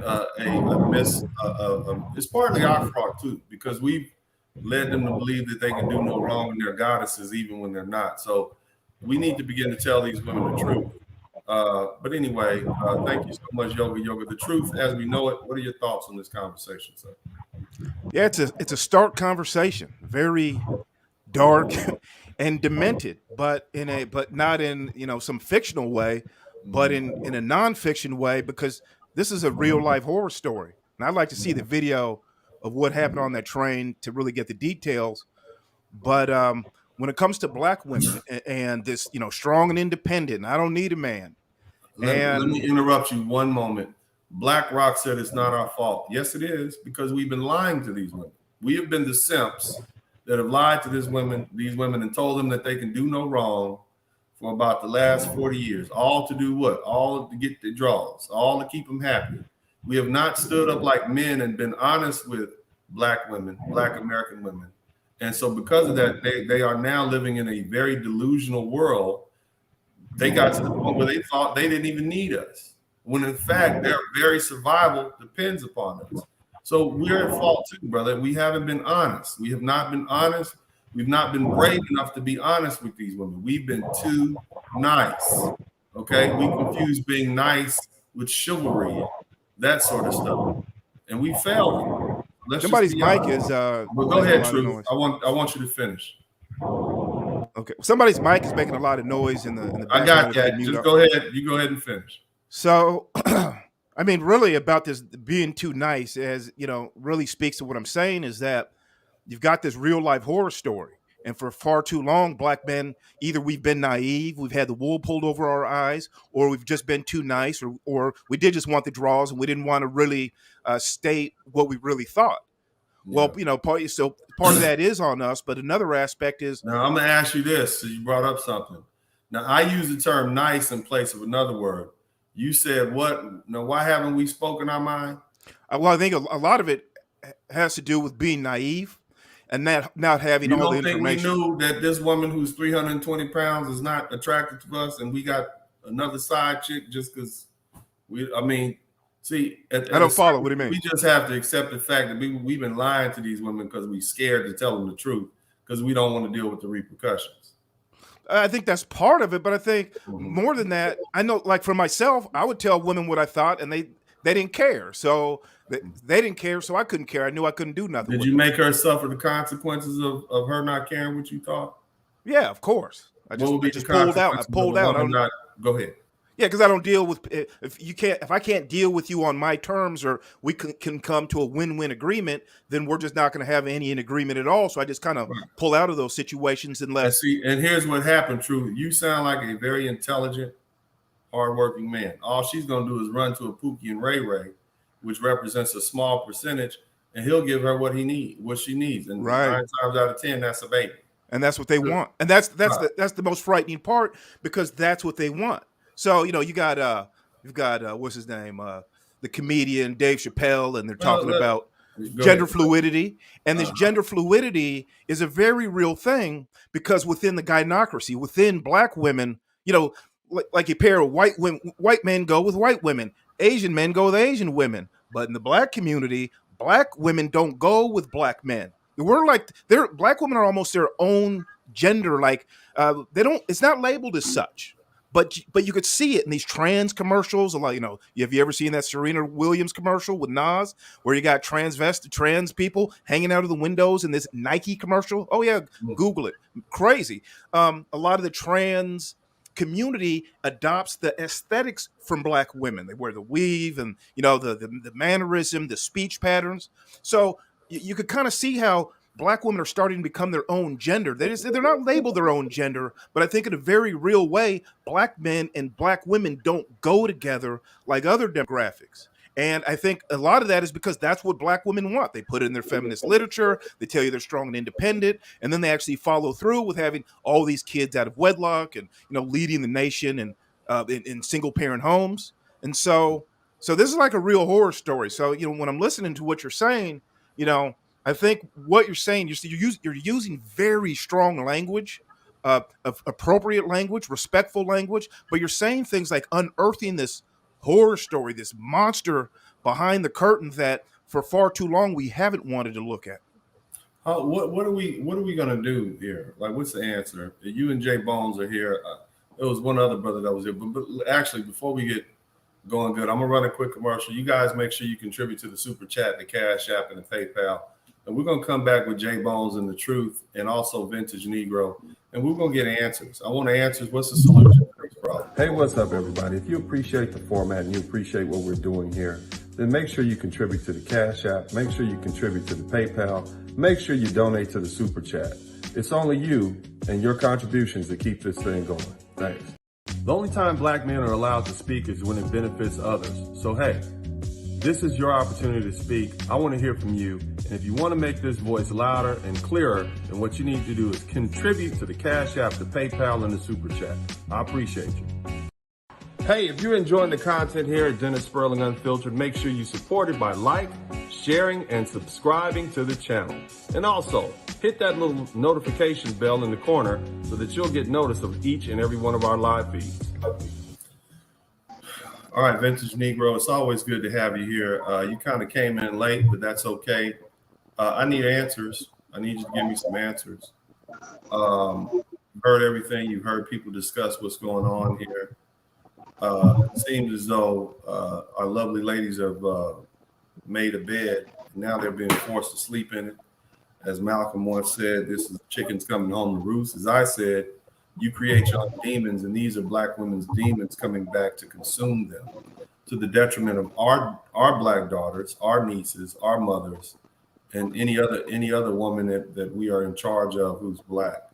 What are your thoughts on this? What's the answer? How do we undo this mess that these lovely ladies created? Vintage Negro. Oh man.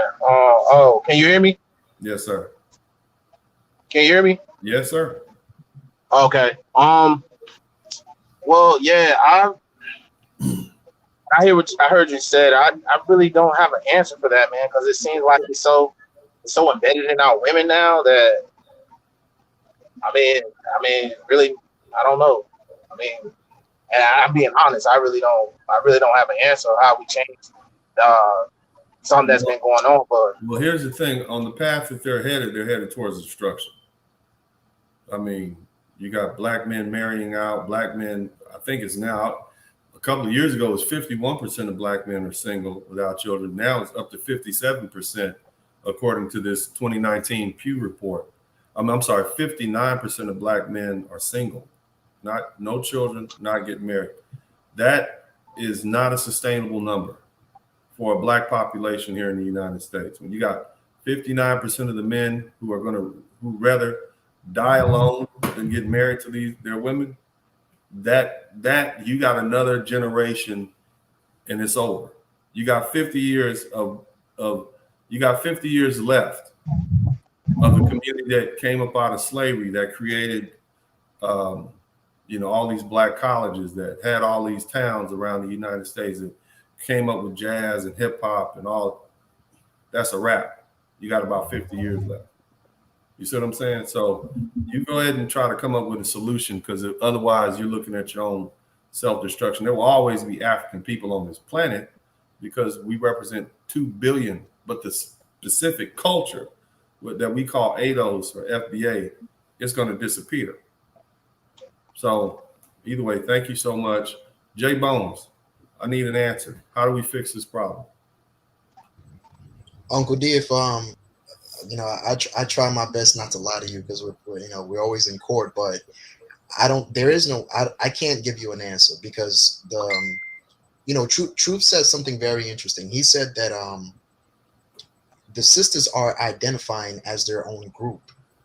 They've been identifying as their own group. They've been kind of walking by themselves and proclaiming that they're independent, they don't need black men, yada yada yada. I don't really think there's a way to fix this situation. I don't think I can give you an answer for it, but I do understand what you're saying, Dennis, because we do have sisters. What about our grandmothers? What about our aunties? What about having our future daughters? How are we going to be able to protect them just in case a situation like this happens? Because that image will also be placed on them. So if hypothetically in the future, if I have a daughter, and of course she's going to come out black because black genetics are dominant, What if she's on a train and a She's gonna situation be like this black happens? because everybody around her is gonna tell her she's black. Everyone's gonna tell her she's black. 100%. I agree with you, Uncle D. But like Truth said, it's the poison is so deep. There's not much we can really tell our sisters these days. Like, the poison is so deep. Yeah, the poison is so deep, Uncle D. I can't really convince telling black women anything these days. You can't really get through to them. There's not much you can really put on the table. They're not listening to us. They're identifying as their own separate group. They'd rather take orders from, everybody but us. So the idea for it is that I am worried 100% because we still have black mothers. We still have black grandmothers. We still have black aunties. And, hopefully in the future, we will have black daughters. But this is a very strange thing. They're heading down a very dark hole. All right, so I don't know, no hope at all. The truth as we know it. How do we correct this path that we've been on? How do we go back to salvation? How do we rid ourselves of these demons? How do we get black women back on the right page so that we can save what we call Africa? How do we get black women on the same page? Let me lay out the stakes. Now the world is perceiving them as men. The world is going to start treating them as men. The world is basically saying, we're not coming to your aid. We're not going to treat you like we treat other women. You're not damsels in distress. You're just men with vaginas. You act like men, we're treating you like men. How do we fix that problem? How do we get them back on course? That's the question. Go ahead, Truth. Well, if the answer is how to get black women back on course, I think that it comes down to creating new black women. And, I'm a Generation Xer. I'm heading into my 50s here pretty soon. So I'm not going to be able to, I have no hopes of getting Generation X women, to fall in love and be great wives and great mothers to the black family. I think we're far past that. But I think with younger generations, I think what we do is we tell black men is that go out and find the best woman for you, champion family. Say, look, get a black woman if you can. Make sure to get married, then have children, save up your pennies, build a nest egg for yourself, do things the right way. We need to value family structure as a community, as a people, and drill that down to black men and say, look, if you can't get a black woman, then get a non-black woman or get a non-ADOS woman. If you can't get a non-ADOS black woman, go get you an Asian or Latino or white girl or whatever. Just get the right woman for you. And then your seed, your own daughters over time will be, you can raise your own daughter. It only takes 18 years. She'll be out of the house, off to college in 18 years. And now all of a sudden you've created the type of woman that the black community needs. Now she might look a little different. She might sound a little different, but in all, she's still going to be a black woman. And if that's not going to be the women that came up out of slavery. If that doesn't work, she's not going to be one of the women that was there when we were building these 160 black colleges. That's true. She's not going to be the women that helped build the thousands of black towns around the country. She's going to be of African descent, but she's not going to be those type of black women. You won't be able to see your great grandmother's face in your daughter. That's true. Now, I would say that's. Let me ask you a question. Not the same. Go ahead. And you say, and so we'd want to keep the ADOS bloodlines as pure as possible if we could, and keep the culture. I'm just saying, but if she's raised by a woman who's from a different culture, she's gonna have a different culture. Right. Well, and that's the thing, is that cultures change. ADOS cultures change. What it's mean to be black has changed, and so there's a lot of fluidity and it's dynamic. The culture is generally dynamic in itself in America. But then I ask this, I go, if black men did that and black men just said, we're going SYSBM. Well, matter of fact, we want to be known as we want to be the most married men in America. We want to be known as family men, professional men, hardworking men. We want to be high value men. And we're only going to deal with women that can be great wives and great mothers.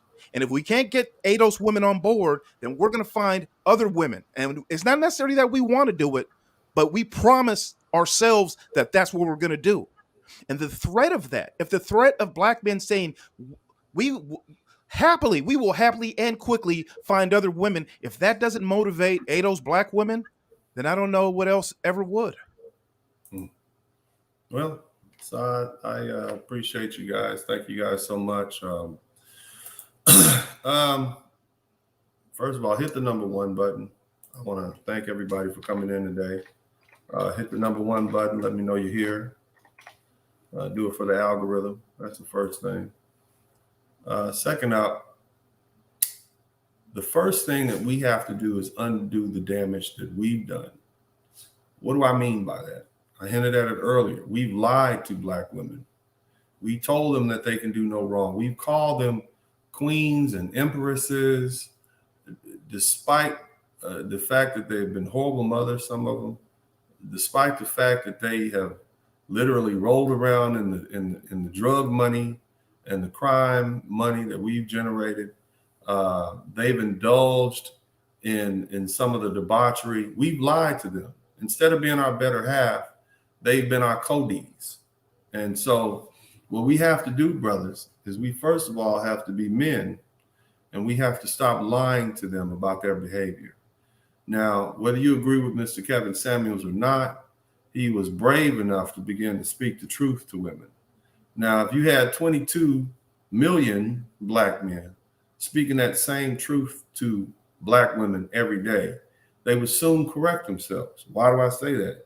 Because women inherently want to follow strong men. They inherently follow men who speak the truth, which is why when a man comes along and speaks the truth, typically they fight against it, but they listen. Now, of course, you're going to have those combative women who are going to fight and don't want to listen and shame and scream and holler and complain about all these different things. But that's when you have to be a man. That's when you have to stop trying to be the nice guy, when you have to be men. All right. I've told you guys this before. I tell you, it's okay to be the bad guy, even though, in my truest opinion, being the bad guy is not really a bad thing. You're simply telling the truth.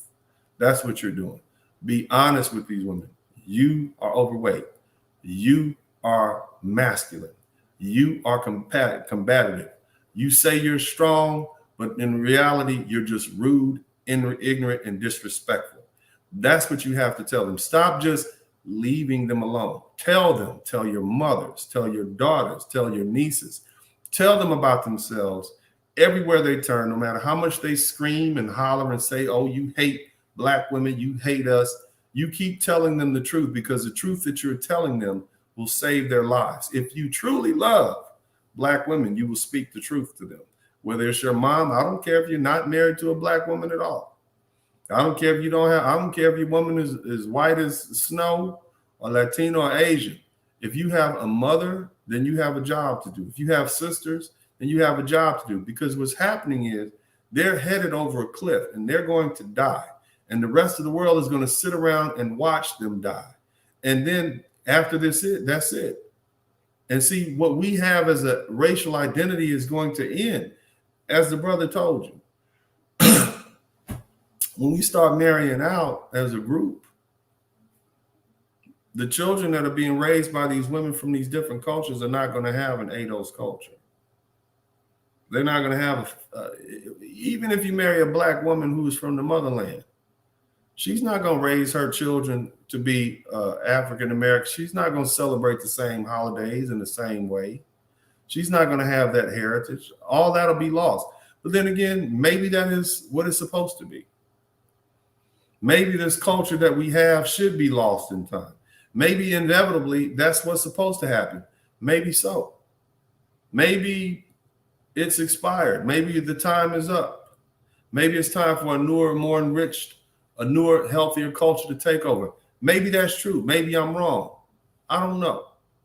But I do know that if we sit around and allow things to continue as they are, destruction is inevitable. Now, there'll always be black people in this country. Matter of fact, there'll probably be more black people in this country in 50 or 60 years than there are now. But will they identify as those who came up out of slavery? No, they'll be like Jay Bones. They'll be like some of these other brothers who are coming here from other countries. That's what they'll be. But either way, you know, I hope that this conversation has made you all think. I hope we addressed it from a healthy standpoint. And hope y'all appreciate what I'm doing. Other than that, this is Uncle D. I'm out.